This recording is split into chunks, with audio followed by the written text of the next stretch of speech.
أعوذ بالله من الشيطان الرجيم. بسم الله الرحمن الرحيم. وإن كانت واحدة فلها النصف ولأبويه لكل واحد منهما السدس مما ترك إن كان له ولد فإن لم يكن له ولد وورثه أبواه فالأم بالثلث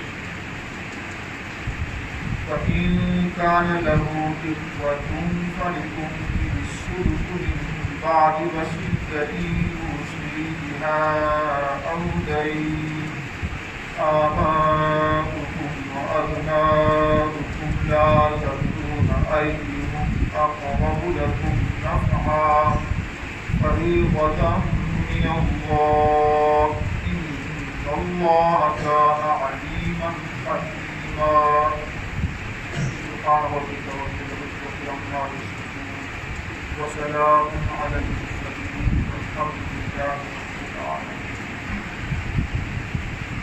سبحانك لا علم لنا إلا ما علمتنا إنك أنت العليم الحكيم رب اشرح لي صدري ويسر لي أمري واحلل عقدة من لساني يفقهوا قولي رب زدني علما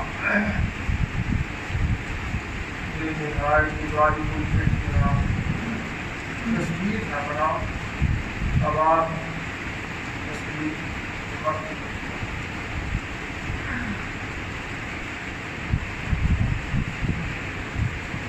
یہ نہایت ہی واجب الاحترام کرام ارادہ اسلام ہمارے مولانا صاحب کل مجھے ارشاد فرمایا میراث کی آیات دس آپ یہ نہیں کہ ان کو آتا نہیں، ان کی مہربانی سے اس کار خیر میں اس فقیر کو بھی شریک کر لیا.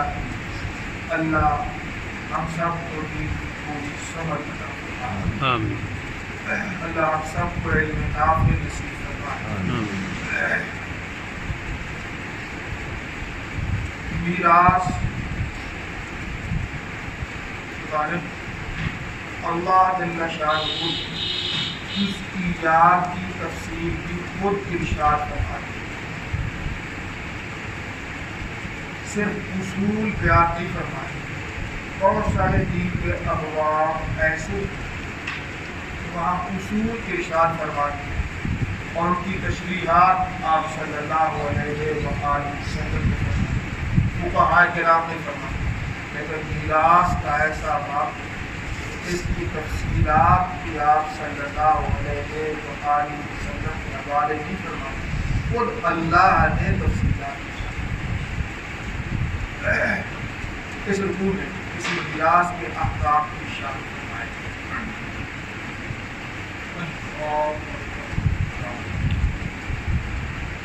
ان آیات کا شان نزول کچھ مختلف. سیدنا جابر رضی اللہ تعالی عنہ صحابی رسول آپ صلی اللہ علیہ وآلہ وسلم ان سے خاص خیال کرنا. یہ بیمار ہو گیا، مدینہ سے تقریباً 2 میل کے فاصلے پر پیدل تشریف لے گئے آپ صلی اللہ علیہ وسلم ان کی بیمار کو سی. وہاں پہنچے تو آپ کا درد و غبار کے آثار ان کی بیمار کرسی کی بیمار. انہوں نے مسئلہ پوچھا، یا رسول اللہ میری ہمشیرگان میرے والد عبداللہ غزوہ احد میں شہید ہوئے.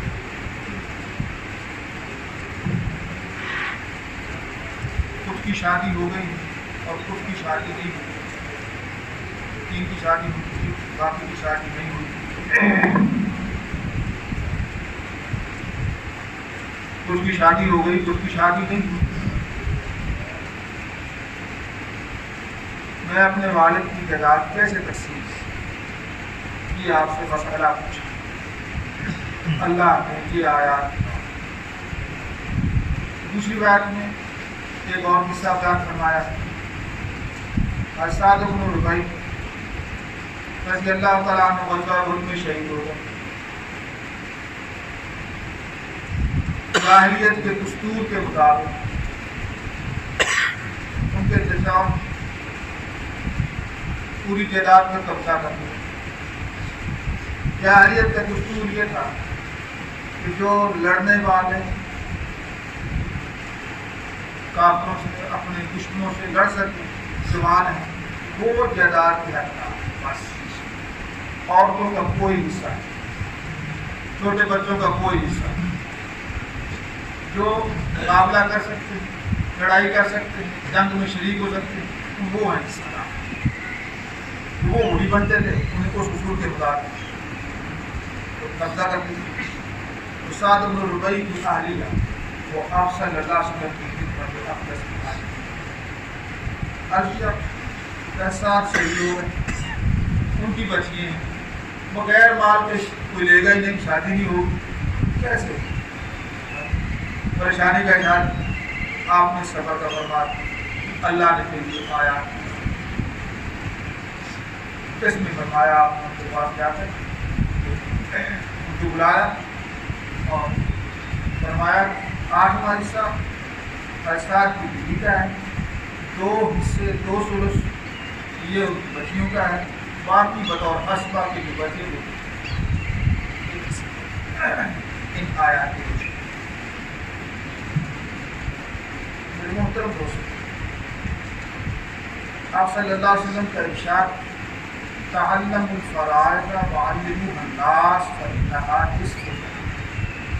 علم میراث, علم فرائض سیکھا کرو اور یہ علم میراث دوسروں کو سکھایا کرو. اس کے سیکھنے کا خاص طور پر ارشاد فرمایا. تمام احکام سیکھنے ضروری ہیں دین کے, لیکن خاص طور پر میراث کی تاکید فرمائی. فإنها نصف العلم. میراث کو سیکھا کرو, لوگوں کو سکھایا کرو, یہ نصف علم ہے.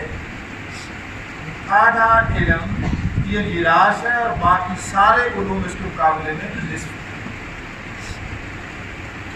یا تو ثواب کے اعتبار سے میراث کا ایک مسئلہ بتاؤ تو 100 مسئلوں کے برابر ثواب ملتا ہے. باقی مسئلے تم نے بتایا 100 اور اس کا ایک مسئلہ بتایا تو 100 مسئلوں کے برابر ثواب ملتا ہے. تو ثواب کی کثرت کی وجہ سے اس کو نصف علم, یا اس کو نصف علم اس واسطے فرمایا کہ اس کے مسائل و جزیات بہت زیادہ ہیں. ہر شخص کی میراث کا مسائل ہے, ہر شخص کی کیا اس بات اس کی جزیات بہت زیادہ ہیں. جزیات کی کثرت کی وجہ سے اس کو نصف علم آدھا ہے. یہ اس واسطے انسان کی ملکیت کے اسباب 2 ہیں, اختیاری یا اضطراری. اختیاری کہ مجھے کسی نے ہدیہ کیا, میں نے قبول کر لیا. کسی سے میں نے کوئی چیز خرید لی, میں مالک ہو گیا. مرضی ہے خریدوں نہ خریدوں, یہ اختیاری خرید, اختیاری سبب ہے. اپنے اختیار سے میں کسی کا مالک ہو گیا. اور ایک سبب ہے اضطراری, چاہو نہ چاہو ملکیت میں آ ہی جائے. یہ میراث ایسا سبب ملکیت ہے کہ وارث نہ بھی چاہے تو بھی مالک ہو جائے. وارث کیا ہے کہ میں نہیں لیتا تو بھی وہ مالک ہو گیا. جب تک شرعی اصول و شرائط کے مطابق قبضہ کرنے کے بعد وہ دوسرے کو نہ دے, اس وقت تک وہی مالک ہے. یہ سبب ہے ملکیت کا اضطراری. 2 سبب ہیں, اختیاری سبب اور اضطراری سبب. اس واسطے جب ملک کا ایک سبب اضطراری میراث ہے تو اس کو نصف علم فرمایا. اس کو نصف علم فرمایا. یہ نصف علم ہے, اس کو سیکھو اور سکھاؤ, بہت اہم ہے. اللہ ہمیں میراث کے احکام سمجھنے کی توفیق عطا فرمائے, ہمارے لیے آسان فرمائے. جب انسان دنیا سے جاتا ہے تو اس کی ملکیت میں جو کچھ اس کو ترکہ بولتے ہیں. کیا بولتے ہیں؟ ترکہ. جو کچھ بھی اس کی ملکیت ہے، ہاں زمین ہو، مکان ہو، دکان ہو، جائیداد ہو، ہاں اس کے علاوہ اسباب ہوں، کپڑے ہوں، گھر کا سامان ہو، تجارت کا سامان ہو، نقد ہو، جو کچھ بھی اس کی ملکیت میں ہے سب ترکہ ہو رہا ہے اور سب کے اندر ورثہ کا حق ہوتا ہے. بعض اچھے خاصے پڑھے لکھے دین کے عمل کرنے والے دکانوں میں، جائیداد میں، زمین میں تو میراث تقسیم کر دیں گے، اور گھریلو سامان میں سستی کریں گے. گھریلو سامان وہ بھی ترکہ کا حصہ ہے، اس میں بھی تمام ورثاء کا حق ہے، اس میں بھی تمام ورثاء کا حق ہے، اسے بھی تقسیم کرنا ہوگا. شریف صاحب نے قصہ لکھا، ایک صاحب فوت ہو گئے، اللہ والے ان کی بیماری کو سیکھ گیا ہوئے، ابھی زندہ چراغ جل رہا. چراغ اب ہے نا بجلی لائٹیں، پہلے چراغ جلایا کرتے تھے. چراغ ہوتا تھا، تیل ڈالنے کی جگہ بنی تھی، اس میں تیل ڈالتے تھے اور روئی کی بتی بناتے تھے، اس میں رکھتے تھے، آگ لگاتے، روشنی ہوتی تھی، اس کو چراغ بولتے. یہ چراغ ہوا کرتے تھے، تیل ڈالا ہوا تھا، چراغ جل رہا تھا. بیمار کو اسی کی جائے ان کی موجودگی میں فوت ہو گئے. جب وہ فوت ہوئے تو انہیں چراغ بجھا، اپنے پیسوں سے تیل منگوایا، پھر چراغ جلایا. لوگوں نے پوچھا یہ کیوں کیا، چراغ کیوں بجھا دیا؟ میں کہ جب یہ زندہ تھا تو یہ تیل، یہ چراغ اس کی ملکیت، اس کی ضرورت کی جل رہا تو ہمارے لیے استعمال کرنا جائز ہے. جب یہ فوت ہو گیا تو اب یہ اس کا نہیں رہا، اب ورثاء کا ہو گیا، اور کسی کا مال اس کی اجازت کے بغیر استعمال جائز نہیں ہے. اور ورثاء سارے موجود نہیں یہاں، ورثاء سارے یہاں موجود نہیں، اس واسطے یہ ہمارے لیے استعمال کرنا جائز نہیں. اپنا تیل منگوایا اور چراغ جلایا. بات سمجھ آئی؟ یہ ہے شریعت کے احکام پہ عمل کرنا. اللہ ہمیں نصیب فرمائے. ہم اللہ کے بندے ہیں، عبد ہیں. عبد کا کام یہ ہے کہ آقا کا ہر حکم مانے. بندے کا کام یہ ہے کہ وہ بندگی کرے، اللہ کا حکم مانے، اپنی مرضی نہ کرے. اپنی مرضی کرنے والا وہ بندہ نہیں چلا. اپنی مرضی کرے تو بادشاہ ہو گئے، چاہے کرے. ہم اگر بندے ہیں اللہ کے تو اللہ کا ہر حکم ہم نے ماننا ہے، چاہے وہ ہماری رواج کے مطابق ہو یا ہمارے رواج کے خلاف، ہماری منشا کے مطابق ہو یا ہماری منشا کے خلاف. ہم بچیوں کو نہ دینا چاہیں، شریعت نے تو بچیوں کو دیا ہے. جاہلیت میں بچیوں کا حصہ نہیں تھا. اجمالی طور پر پہلے آپ نے پڑھا، اس سے پہلی آیات میں اجمالی طور پر حصہ بیان کیا ہے کہ اس میراث کے اندر جس طرح مردوں کا حصہ ہے عورتوں کا بھی حصہ ہے. شریعت نے عورتوں کو بھی وارث بنایا ہے، عورتوں بھی حقدار ہیں. جب شریعت نے بچیوں کو، بہنوں کو حق دیا ہے تو ہم ان کا حق دبائیں تو حساب دینا ہوگا مرنے کے بعد. اور مرنے کے بعد حساب بہت مشکل ہے. مرنے کے بعد حساب، دنیا میں حساب آسان ہے بھائی، ابھی چکا دو، جس کا حق دینا ہے ابھی دے دو.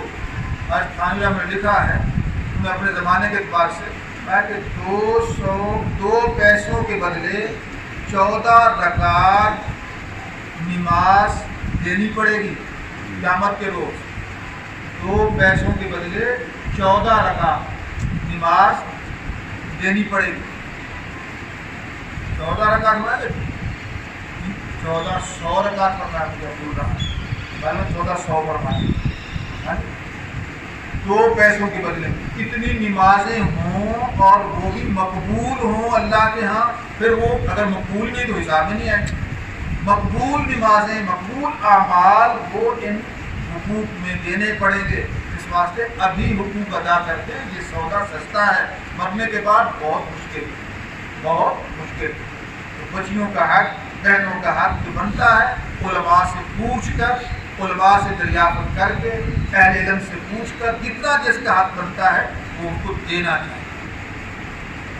اگر سردست نہیں دے سکتے، فوری نہیں دے سکتے تو قسط بنا تھوڑا تھوڑا کر کے دیتے رہو، دیتے رہو. دینا ضرور ہے. ایسے نہیں کہ اپنی مرضی کے مطابق بعض نے اصول بنائے ہوئے ہیں کہ اگر ماں فوت ہو گئی، زیور چھوڑ گئی تو زیور تو بچیوں کا حق ہے، کپڑے تو فلاں کے دے دیے. ایسا نہیں کرنا. ہر شے میں تمام ورثاء کا حق ہے، ہر شے میں تمام ورثاء کا حق ہے. ہر شے کا جتنا، کپڑے ہیں تو قیمت لگا لو، اس کی قیمت لگا. کسی نے رکھنا ہے رکھ لے، قیمت دے دے اس کو. کسی نے زیور رکھنا ہے رکھ لے، قیمت دے دے اس کو. قیمت لگا کر جس کا کتنا حصہ بنتا ہے وہ اس کو دینا. اللہ ہمیں اس بات کی سمجھنا. ترکہ اسی کہتے ہیں جو ملکیت میں ہو. اگر آپ کوئی صاحب فوت رہے ہیں، اس کے پاس کسی نے امانت رکھی ہوئی، امانت اس کی ملکیت نہیں ہے، وہ تقسیم نہیں ہوگی، وہ واپس کرنی ہوگی مالک. کسی نے اس کے پاس امانت رکھی ہوئی، اس کے پاس کس نے رہن رکھا ہوا تھا، کوئی مکان رہن رکھا ہوا تھا، کوئی چیز سونا وغیرہ رہن رکھا ہوا تھا، قرض لیا تھا. جس کا رہن رکھا ہوا ہے، رہن کا مالک وہی واپس لے گا. وہ ترکہ نہیں ہے، وہ ترکہ نہیں ہے. ترکہ وہ ہے جو اس کی ملکیت میں ہے. بازار سے کچھ تھان کپڑے یا چیزیں کچھ لے کر آیا تھا گھر دکھانے کے لیے، جو پسند کر لو باقی واپس کریں گے. اس کی ملکیت تھوڑی ہے، اگر بہت ہوگا تو وہ واپس کر دیں، اس کا ترکہ نہیں ہے. اگر کوئی چیز غصب کی ہوئی تھی، کسی کی چھینی ہوئی تھی، نجائز قبضہ کی ہوئی تھی، جس کا نجائز قبضہ کیا ہوتا ہے وہ اصل مالک، وہ مالک ہے، وہ میراث میں نہیں ہوگی. تم سمجھو کہ یہ تو اس کا کام تھا، اس نے قبضہ کر لیا تھا، اب تو یہ اس کی قبضے میں تھی، ہم والے سے ایسی بات واپس کرتی ہوں. اس میں ترکہ نہیں ہوگا. ترکہ ہوئی تو خود اس کا مالک ہے، اس کی ملکیت میں آئے.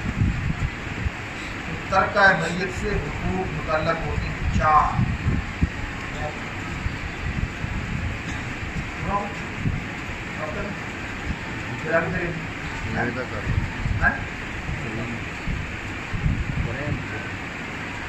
اتنا سارے کام بھی ہوتا ہے کسی کو، جتنا وقت ہے اتنا وقت ہے، زیادہ نہیں.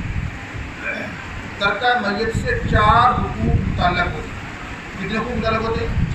4 حقوق متعلق ہوتے ہیں. سب سے پہلا حق مرنے والے کا اس کے مال میں اس کا کفن دفن کا انتظام. کفن دفن، کفن خریدنا ہے، قبر کھودنی ہے، اینٹوں کی ضرورت ہے، جو بھی ضرورتیں ہیں، یہ کفن دفن کا انتظام یہ اس کے مال سے ہوگا. کفن دفن کا انتظام اس کے مال سے ہوگا. تیجے 40ویں 7ویں کا انتظام اس کے مال سے نہیں ہوگا. سمجھے؟ صرف کفن دفن کا انتظام اس کے مال سے. سمجھے؟ سب سے پہلا حق کفن دفن ہے اور یہ اس کے مال سے کیا جائے گا. لیکن یہ جو عام رواج ہے وہ اسی کے مال سے تیجے پر، 7ویں پر، 40ویں پر یہ جائز نہیں ہے، حرام ہے. یہ ورثاء کا حق ہے، یتیموں کا حق ہے، بچوں کا حق ہے، ان کو ملے گا. یہ کسی نے اصال ثواب کرنا ہے تو وہ اپنے مال سے کرے. بھائی اسے محبت ہے تو اپنے مال سے کرے. سمجھے؟ پہلا حق کیا ہے؟ تجہیز و تکفین اس کو کہتے ہیں. نہ اس میں فضول خرچی کی جائے اور نہ اس میں بخل کیا جائے. نہ اس میں بخل کیا جائے، نہ اس میں فضول خرچی کی جائے. فضول خرچی کپڑے کفن کے لیے مرد کے لیے 3 ہیں اور یہ پگڑی بھی لیے پھرتے ہیں، اور یہ اس کے لیے جائے نماز بھی بنائے پھرتے ہیں، اور چیزیں بنائے پھرتے ہیں، کپڑے زیادہ دیتے ہیں. یہ جائز نہیں ہے. سمجھو؟